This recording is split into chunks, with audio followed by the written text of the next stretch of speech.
All right, let's welcome you back on this Women's Day as we're still coming to you live from Constitution Hill. We're still here at the black female section of the prison. This is whereby the political activists were housed back then in the year, as earlier on we took you through some of the cells and how they look like, and talked to the general manager responsible for marketing to tell us more about this place. So we are still continuing to celebrate the bravery of the 1956 women, but they didn't just fight for or fight against the past laws, because it subsequently gave women a voice in terms of gender equality. Let's just look back a little as to how far South Africa has come in terms of gender equity since the dawn of democracy. And now I'm joined by the commissioner, one of the commissioners from the Commission of Gender Equality, Ma'am Nomasonto Mazibuko. Ma'am Nomasonto, good morning to you, and thank you so much for joining us here on Morning Live.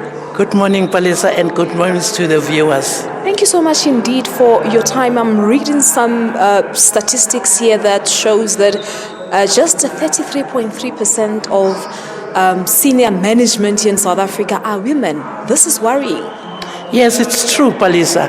But what I would like to say is that 33% is women who have forced themselves, and we as the Gender Commission, we do go to private sector and the public sector, where we see through the e-hearings to say, where are the women? How fast are the women climbing?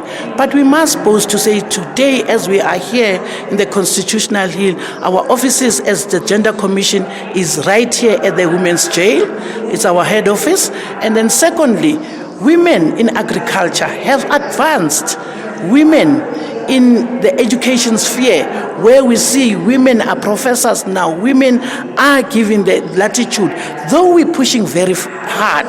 But I would like us this morning to concentrate on children or young adults, where both men and females are coming together to fight for the positions. And we see that women are escalating and going up into the ladder. All right. As you said that this 33% is actually women who had to fight very hard, why must you still fight for positions, whereas we're capable, whereas we're educated, whereas we have the necessary skills? Yes, we're capable. But remember, men are still in power, and patriarchy in this country is rife. So as we climb up the ladder, women up there, it's cold. So we were saying to women, don't go alone. Let's support one another, and so that when you come to the top, and we as the Gender Commission are fighting, and as we are going to be looking into the public sector, we're saying it's not enough for 33%. Remember, we're going up for 50-50 positions. So as the Gender Commission, as you're saying that you're fighting, are you fighting a winnable battle, or there's still a long way to go?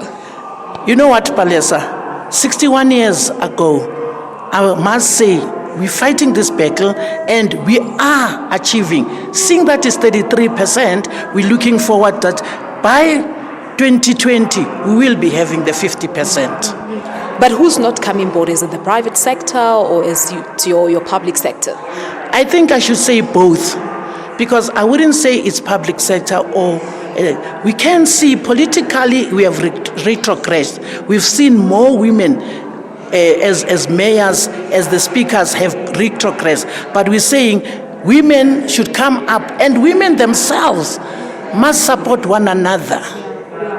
And talk to us about your responsibilities as the Commission for Gender Equality. I was reading one of your latest reports yesterday, which shows that nothing or not much has actually changed in terms of transformation when you're talking numbers.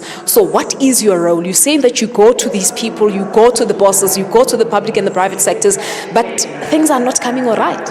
As a Gender Commission, we provide and we support and we monitor. As we go to the private sector or to the public, we're monitoring and we're making people aware that we're not doing enough. As we see, most of the women are at the entry level. So we say to them, where are the women? And we're not only looking at black women only. We're saying across the board, all women of all races and color should come up.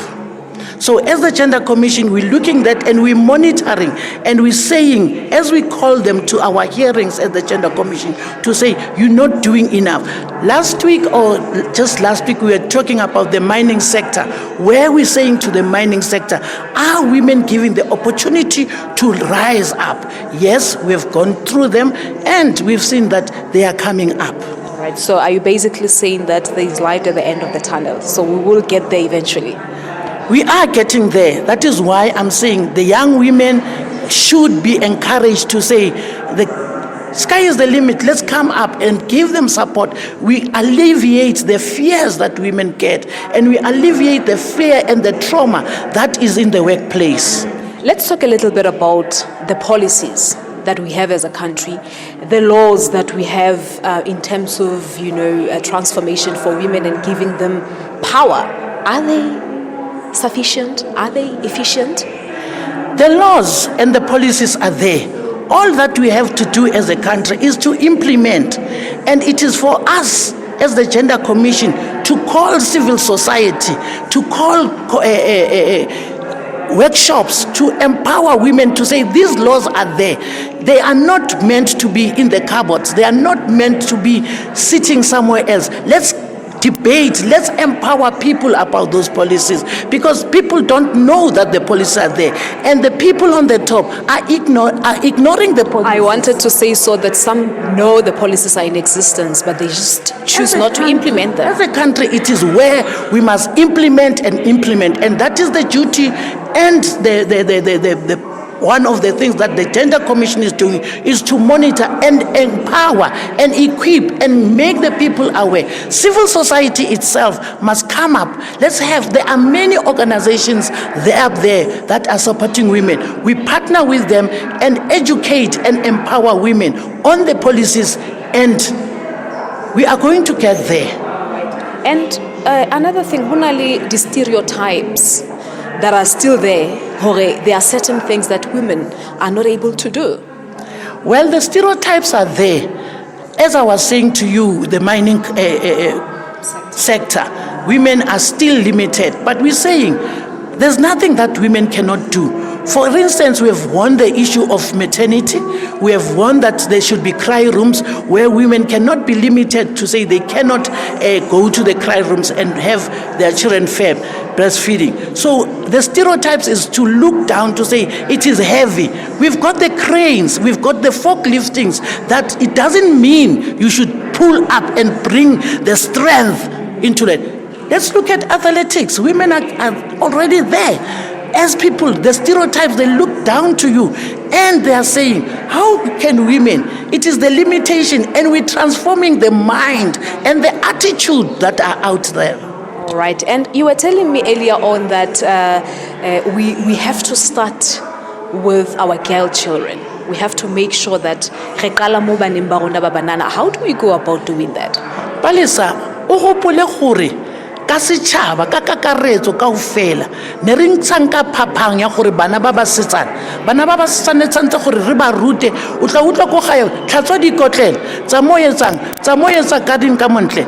It is only then that even as families we should start not limiting the stereotypes of saying the girl child should be in the kitchen. So it is for us as a nation to break those stereotypes and say girl children or boy children, let's get them skilled and let the children go according to where they feel their strength is.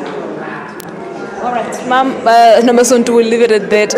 Thank you so much, and let's hope for the best. Okay. We still have that hope that at the end of the day, things will come all right for women. Hope. We as women, we have to work very hard, and men out there should not think it's yesterday. Right. No, let's leave it at that. Well, there you have it. That's Nomasonto Mazibuko from the Commission for Gender Equality, talking to us, of course, about how far women have come in terms of gender equality here in South Africa. As we continue to tell you the stories, of course, of women, let us just take a look at